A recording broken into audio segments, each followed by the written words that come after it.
ولد سماحة الشيخ عبد العزيز بن عبد الله بن عبد الرحمن بن محمد بن عبد الله آل باز في 12 من شهر ذي الحجة من عام 1330 في مدينة الرياض.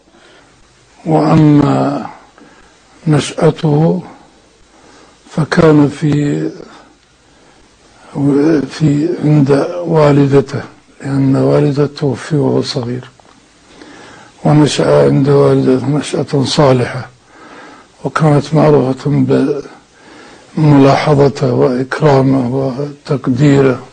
الأسرة هم بعضهم يرغبون أن الشيخ يواصل البيع والشراء وجلب الخير لهم والاستعانة مثل الزراعة ومثل البيع والشراء بالصفق والأسواق، لكن الشيخ الله هيأ للعلم وكتب الله أن يكون عالما نفع الله به الأمة، وكان بعضهم سواء من أقاربه ومن غيرهم يقولون نترك الدراسة على التراخي وفيما بعد، والناس بحاجة إليك، وادخل الأسواق وبيع واشتر وكذا وبالزراعة، وهو يقول اتركوني قبل البلوغ.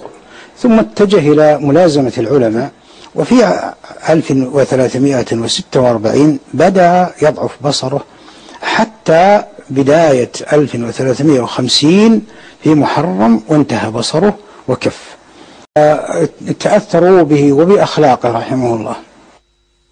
ومن علامات السعادة ومن دلائل الخير التفقه في الدين والتبصر.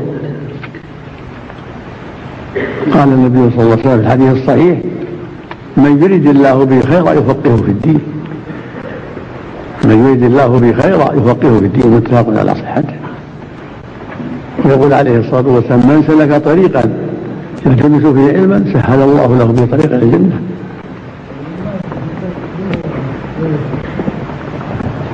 ويقول صلى الله عليه وسلم: إذا مات ابن آدم انقطع عمله إلا من ثلاث: صدقة جارية أو علم ينتفع به أو ولد صالح يدعو له.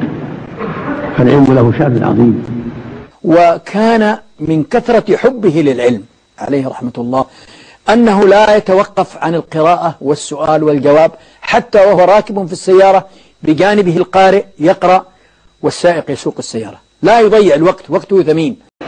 فالواجب على كل مؤمن أن يتقي الله وأن يراقب الله أينما كان، في البر والبحر، في البيت والسوق، في كل مكان يراقب ربه بأعماله وأقواله، فيأتي منها ما أباح الله ويؤدي ما أوجب الله، ويسري إلى أعلاقنا بمودة وحنان، يفتي وينصح مرشدا وموجها ومعلما للناس دون تواني، نور على الدرب ارتوى من فقهه وسرت منابعه إلى الظمآن. المملكة وكثير من المسؤوليات التي تحملها جزاه الله خير، وهو كفيء لها. عظيم في خلقه، عظيم في حياته، عظيم في عبادته، كان في كل حياته يتبع السنة، في أكله، في شربه، في تنعله، في ممشاه، في سفره، لا يترك دعاء السفر أبدا، ولا يترك دعاء دخول بيت الماء، ولا يترك دعاء الأكل عند الأكل، وإذا جاء يوقظنا للصلاة فإنه يوقظنا بطريقة تبعا لسنة النبي عليه الصلاة والسلام. فإذا أيقظنا قال: قل الحمد لله الذي أحييتني بعدما أمتني وإليك النشور. رحمه الله رحمة واسعة. العطاء والسخاء يقصده طلاب العلم، كان المسؤول والمربي والمعلم والمفتي، ومحل الثقة عند أولياء الأمور في كل الأحوال.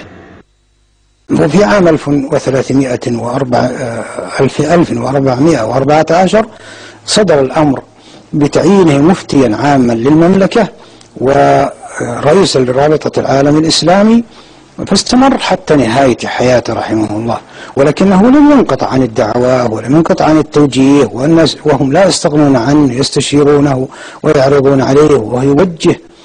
له مسؤولية كبيرة في الدولة، كان محل تقدير ومحل ثناء الملك فهد رحمه الله جاء إليه لما كان في مرض رجله هنا، وشكره بعض الحاضرين وقال هذا والدنا، هذا عزيز علينا، هذا والدنا. كان رحمه الله وكتب في يوم ما خطابا خاصا لسماحة الشيخ بخط يده رحمه الله، وثنى على الشيخ وقال أسأل الله أن يبقيك للمسلمين عامة ولي خاصة. هذا يدل على المحبة. كان رحمه الله له مكانة في نفوسهم. الملك عبد الله لما كان ولي العهد كان يزور الشيخ لما كان مرض رجله الأخير في 1414 زاره 6 زيارات في شهر واحد. كان يقول له بشر يا شيخ، نحن والله أن يهمنا وضعك اليوم. كان فرحه شديدا بالعلماء وطلبة العلم، وكان يدعو إلى الله دون كلل أو ملل، يعقد الدروس والمحاضرات، ويفتي السائلين، ويغيث الملهوفين، ويقف مع المحتاجين. واستمر كذلك حتى فجر الخميس 27 من شهر محرم من عام 20,400 للهجرة، وكان حينها في مدينة الطائف.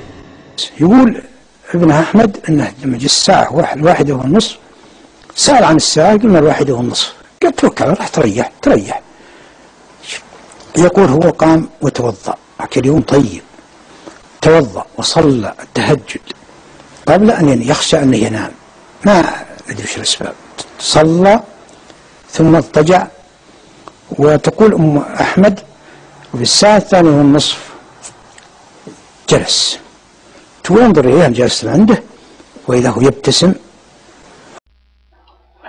بيان من الديوان الملكي. انتقل إلى رحمة الله تعالى صباح هذا اليوم الخميس الموافق 27 من شهر محرم عام 1420 للهجرة سماحة الشيخ عبد العزيز بن عبد الله بن باز المفتي العام للمملكة العربية ورئيس هيئة كبار العلماء وإدارة البحوث العلمية والإفتاء ورئيس المجلس التأسيسي لرابطة العالم الإسلامي عن عمر يناهز 89 عاما إثر مرض ألم به، وسيصلى على سماحته حاضرا في الحرم المكي الشريف غدا بعد صلاة الجمعة. وقد وجه خادم الحرمين الشريفين حفظه الله بأن تقام عليه صلاة الغائب أيضا في المسجد النبوي الشريف وجميع مساجد المملكة غدا بعد صلاة الجمعة إن شاء الله. الشيخ عبد العزيز بن عبد الله بن باز.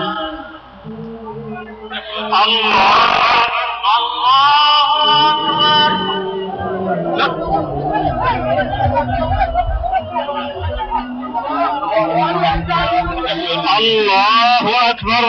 الله أكبر.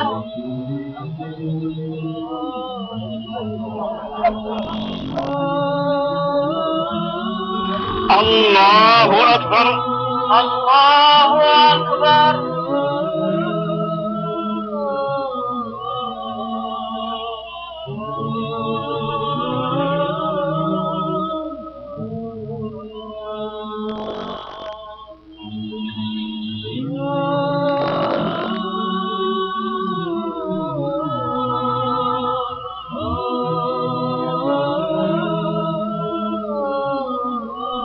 السلام عليكم ورحمة الله. السلام عليكم ورحمة. اجتمعت في جنازة ابن باز رحمه الله الحشود والجنود والوفود والبنود، تزاحمت فيها الجموع وسار الناس فيها كالموج الهائل. حضر جنازة أعداد هائلة من الناس من مختلف مناطق المملكة ومدنها، بل حتى من الدول المجاورة وخاصة دول الخليج. اطوي سجادة الصلاة ففيها من بقاياه ركعة وسجود، ودموع بها من الخوف كانت عطر أيامه وهن الشهود، وأضيء مصباحه إن دجى الليل على جانبيه يسر وجود.